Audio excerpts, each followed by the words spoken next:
जय श्री राम दोस्तों। कहा जाता है जब समूचा ब्रह्मांड मौन हो जाता है, जब पर्वतों की चोटियों पर भी केवल शून्य की गूंज सुनाई देती है, तब एक ही नाम प्रतिध्वनित होता है, वो है राम। यही वो नाम है जिसके उच्चारण मात्र से जन्मों के पाप नष्ट हो जाते हैं। पर प्रश्न ये है, आखिर ऐसा क्या है इस दो अक्षरों में रा और म, जो स्वयं महादेव भी निरंतर जपते रहते हैं। दोस्तों, आज की कथा हमें ले जाएगी कैलाश पर्वत की उस रहस्यमय गुफा में, जहाँ हिम की चादर के बीच जल रही है एक अनंत ज्योति, और वहाँ ध्यानस्थ विराजमान है भगवान शंकर और उनके समीप बैठी माता पार्वती। और प्रारंभ होता है वो संवाद जिसे सुनकर स्वयं देवता भी स्तब्ध रह गए थे। माता पार्वती ने बड़े कोमल स्वर से पूछा, स्वामी, आप तो देवों के देव हैं, आपके पास महामृत्युंजय मंत्र है, आप स्वयं काल के भी नाथ हैं, फिर भी मैं देखती हूँ कि आपके अधरों पर हमेशा एक ही नाम रहता है, राम। क्यों? क्या राम नाम इतना महान है कि स्वयं शिव से भी आप स्वयं काल के भी नाम? महादेव मुस्कुराए, फिर भी मैं देखती हूँ कि आपके अधरों पर हमेशा एक ही नाम रहता है। तुम्हारा प्रश्न साधारण नहीं। आज मैं तुम्हें वो रहस्य बताऊंगा जो युगों युगों तक छिपा रहा है। सुनो पार्वती, ये सारा ब्रह्मांड अनेक शक्तियों से भरा है। ऋषियों ने हजारों मंत्रों की खोज की, गायत्री मंत्र, महामृत्युंजय मंत्र, विष्णु सहस्त्रनाम, परंतु इन सब के शिखर पर जो एक नाम स्थित है वो है राम नाम। इसी कारण मैं भी हर श्वास में राम का स्मरण करता हूँ। शिव बोले, देवी, एक बार नारद मुझसे यही प्रश्न लेकर आए थे, तब मैंने उनसे कहा था, सहस्त्र नाम तुल्यम राम नाम वराणे, अर्थात हजारों नामों का फल केवल एक बार राम कहने से प्राप्त हो जाता है। पार्वती चकित हुई, स्वामी, आखिर राम नाम में ऐसी कौन सी शक्ति है जो उसे महामंत्र बना देती है? शिव बोले, देवी, ये नाम छोटा है, सिर्फ 2 अक्षरों का, रा और म, परंतु इसकी शक्ति अनंत है। रा अग्नि का प्रतीक है जो पापों को जलाती है। म जल का प्रतीक है जो आत्मा को शीतलता देती है। इस प्रकार राम नाम वो संगम है जहाँ पाप जलते हैं और आत्मा निर्मल होती है। देवी, तुम्हें एक कथा सुनाता हूँ। शिव आगे कहते हैं, भागवत पुराण में एक ब्राह्मण था, अजामिल। उसने जीवन भर पाप किए, पर मृत्यु के क्षण में उसने अपने पुत्र को पुकारते हुए नारायण कहा। बस एक बार नाम लिया और उसी क्षण विष्णु दूत प्रकट हुए, उसे पापों से मुक्त कर स्वर्ग ले गए।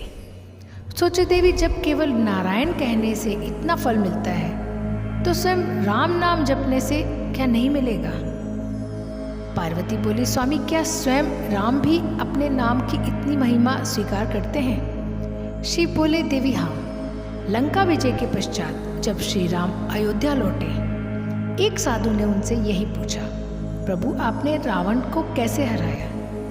राम मुस्कुराकर बोले, मेरे बल या सेना से नहीं, बल्कि मेरे नाम के प्रभाव से रावण का नाश हुआ। शिव बोले, तुलसीदास जी ने भी ये कहा, राम नाम मनि दीप धरो जिह देरी द्वार, तुलसी भीतर बाहिर रहो जऊ चाहसी उजियार। अर्थात यदि तुम अंधकार मिटाना चाहते हो तो अपनी जीवा पर राम नाम का दीपक रखो, अंदर और बाहर दोनों प्रकाशित हो जाएंगे।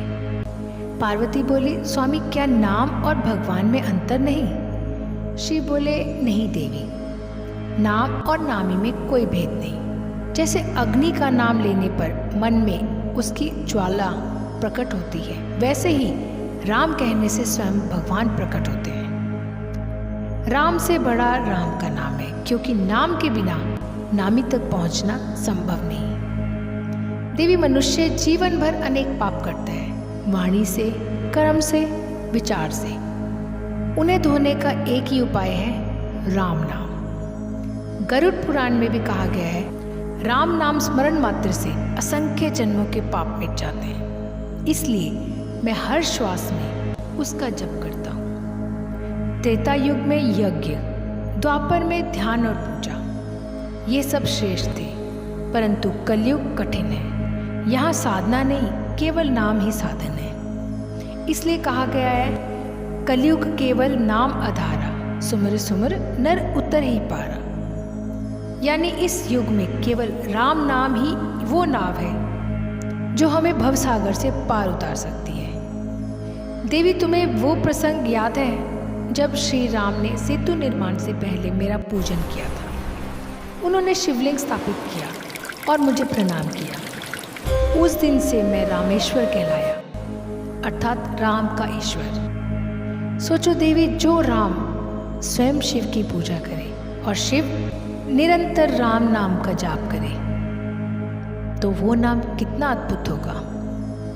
पार्वती की आंखें नम हो गई। वो बोली, स्वामी अब मैं समझ गई, राम नाम ही वो महामंत्र है जो पापों को नाश करता है, मोक्ष का द्वार खोलता है और हमें स्वयं ईश्वर तक ले जाता है। शिव बोले, देवी यदि मनुष्य जीवन में कुछ भी ना कर पाए, ना यज्ञ, ना पूजा, ना ध्यान, तो भी यदि वो राम नाम का स्मरण करे तो वो निश्चित मुक्त हो जाएगा। राम नाम से श्रेष्ठ कोई साधना नहीं, राम नाम से बड़ा कोई मंत्र नहीं। और तभी गुफा में मंद ज्योति और प्रबल होते हैं, मानो स्वयं भगवान राम का नाम वहां गूंज उठाओ। जय श्री राम, जय श्री राम। शिव और पार्वती दोनों ध्यान मग्न हो गए। वातावरण दिव्य हो उठता है। देवता स्वर्ग से पुष्प वर्षा करने लगते हैं। दोस्तों, ये थी कैलाश पर्वत की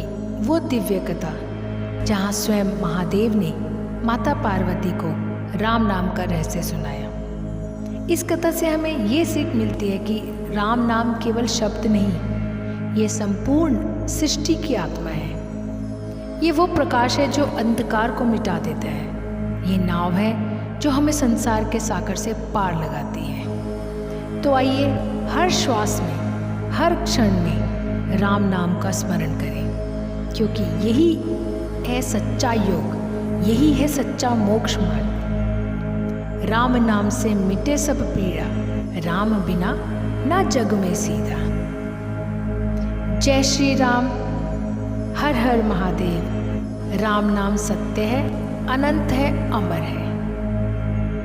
दोस्तों, यदि ये कथा आपको दिव्यता का अनुभव कराए तो वीडियो को लाइक करें, शेयर करें और सब्सक्राइब करें, क्योंकि जब भी कोई जय श्री राम कहता है उसकी आत्मा थोड़ा और मुक्त हो जाती है।